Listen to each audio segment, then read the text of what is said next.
Hello, everyone. This is Ed Carbajal with Spectation Sports, speaking once again with Dre Miley, who fights this weekend at Fusion Fight League over on our streaming network. Dre, good to talk to you again, man. It's good seeing you again too, man. It's been a minute. It's been a long time.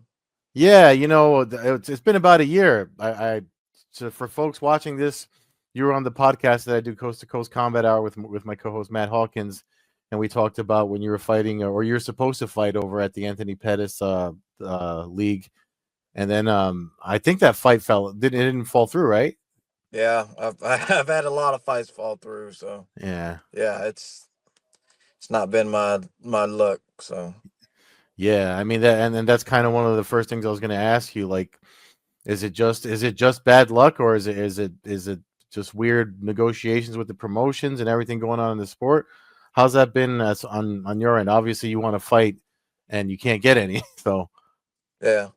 Well, I mean, the first time it was a person. Well, David Evans, he went to the hospital because he cut too much weight at a short amount of Mm, time. So that one was understandable. But these other ones, it's been opponents not trying to make weight, not trying to make it right, not giving me no extra money, and none of that. And they're trying to be professional, and I don't believe in being unprofessional in a professional setting. So mm, if you're gonna walk the walk, you gotta talk. I mean, if you're gonna talk the talk, you gotta walk the walk. So a lot of the pullouts come from us just saying, nope, you're not playing, you're not doing it right, and you're making me come out here and take money away or take time out of my family and yeah.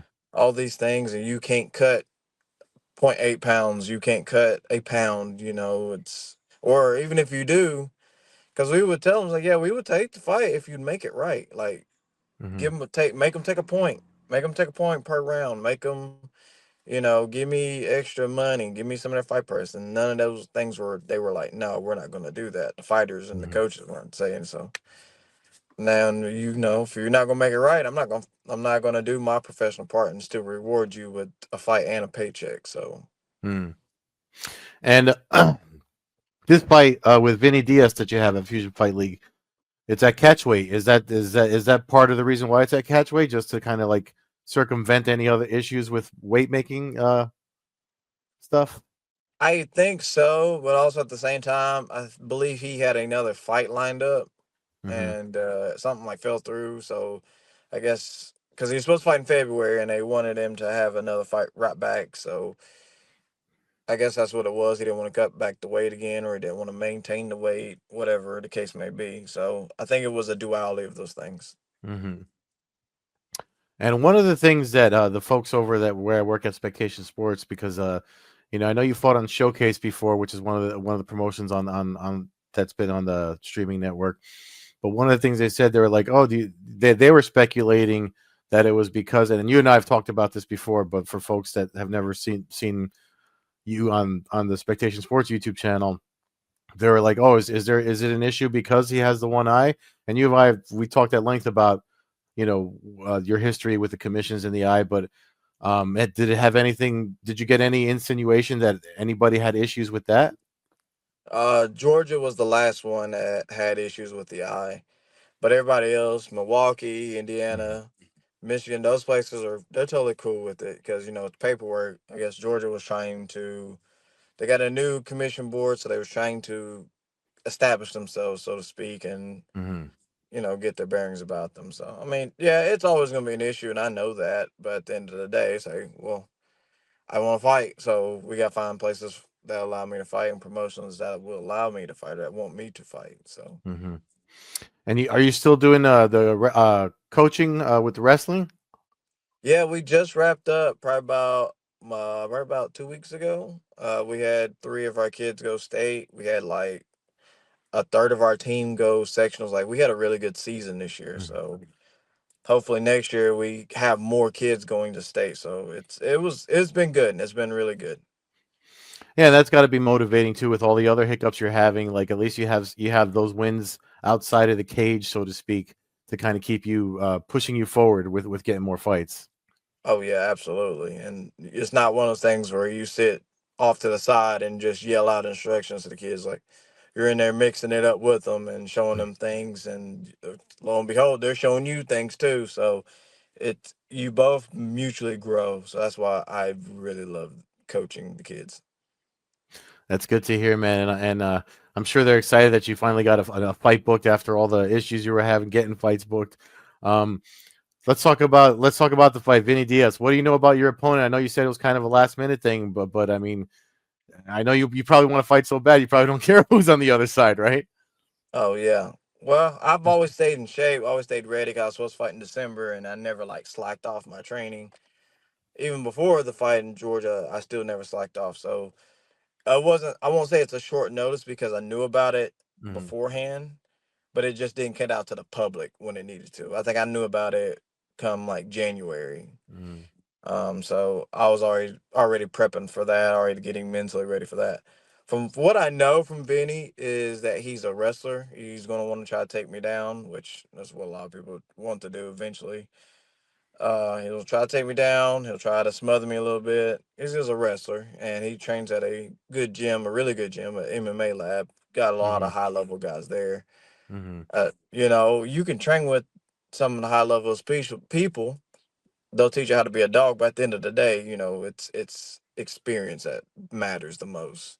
Mm-hmm. So I've seen his tapologies. He's fought some tough dudes. He's fought some guys who were inexperienced. So it's going to be a fun one to see exactly how good he is, either win or lose. I don't really care. I'm just happy to get back in there and mix it up with somebody. Yeah, yeah. No, I'm happy for you too, man. Because I mean, like, I've been watching you for a while, and watching these fights not happen is just it's frustrating too when you see a young guy like yourself trying to make their way in the sport and have to deal with just stuff like that. But I mean, it's I would be remiss if I a lot of the fighters I talk to when I do talk to them for Spectation Sports, so that's not a big part of the journey. So, but the commitment and the endurance is always the payoff is long term. As long as you stay committed, it looks like fights will come, and the guys like yourself that are workhorses, you're training all the time. Um, the victories will come along with it, and the experience and everything else that you're going after. Um, One of the other questions I had for you was about Vinny with him looking like he might want to take you down in your grappling experience. Do you see when fights like that happen in the fights that you've had when they see like because you got a lot of submission wins on your record too? Do you find that folks want to test that part of the game with you, or do they avoid it to see if they're more superior somewhere else? With all the aspects of mixed martial arts, like do they prefer to strike because they know about the submission rate, or do they want to test it against you? I feel like with when it comes to like a wrestler, in which that he is, he's like a wrestler at heart. He's Mm-hmm. gonna be like, I don't care. I'm gonna take this dude down and beat him up because that's essentially what makes a wrestler. That's what they want to do. They want to outdo the wrestling. I'm pretty sure they've told him like, yeah, you probably shouldn't go to the ground, but is he gonna listen? Probably not. Mm-hmm. If it does go to ground, we're not really scared to go with it as long as we're just smart on our backs and getting working back up. Mm-hmm. He might try to strike with me. Now, I've known in history, right, you usually get a grappler versus a grappler, and the grappling cancels each other out, and it's just who Mm-hmm. can get the most punches and kicks off. So it Yeah. might be that. It's one of those things where you have to adapt on the fly, so to speak. So wherever it goes, it's going to go. I feel very confident in my skills. So Yeah. Does the size of the cage matter to you when you fight guys like that? I mean, everyone talks about cage size and the space that they have to drive for takedowns and stuff like that. But when you're in there, like, how much does that actually matter to you on fight night? it doesn't really matter too much to me because we spar in a big open mat, so.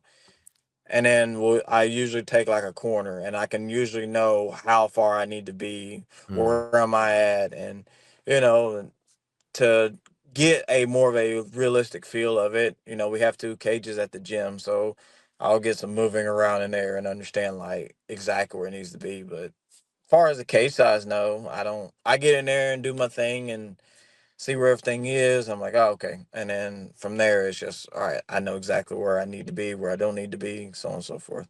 mm. And before I get to the very last question, like, and I know we talked about this before, but just so folks here can hear it, long term. you get past Diaz on this weekend. What's the benchmark for you long term in mixed martial arts? Dude, I don't even know at this point. I'll just fight. You know, been signed to Bellator and still waiting on them, and PFL because I guess they're one company now. Mm-hmm. Waiting on them to give me a shot. It's just gonna be a waiting game.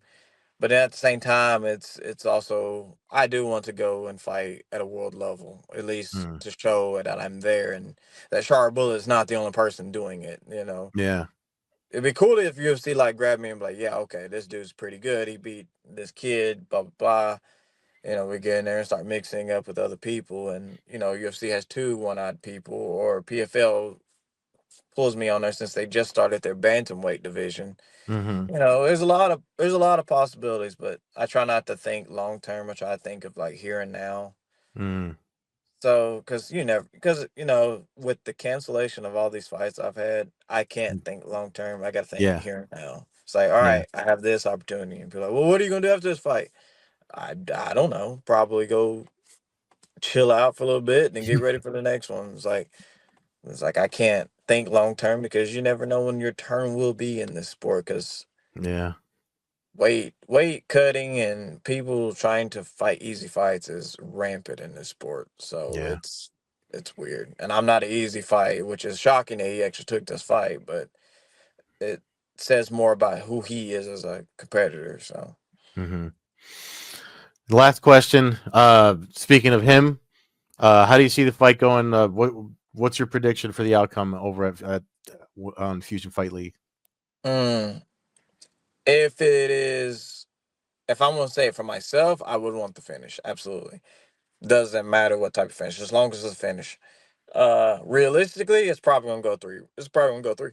Ooh, excuse me. It's probably gonna go 3 rounds. It's gonna be a decision win, if anything, because he's tough. He's got cardio. He's been known to go the distance. He's finished maybe two of his opponents, and it's one of those things. So, Mm-hmm.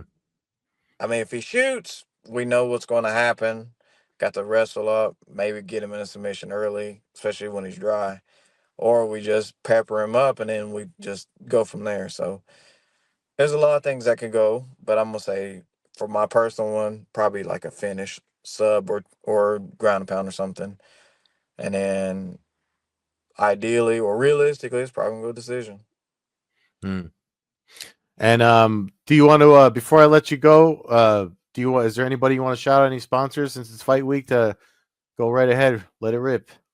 All right. Well, I appreciate you having me on here. It's been a minute since I've talked to you. It's been a Mm-hmm. minute since I've done an interview, anyways.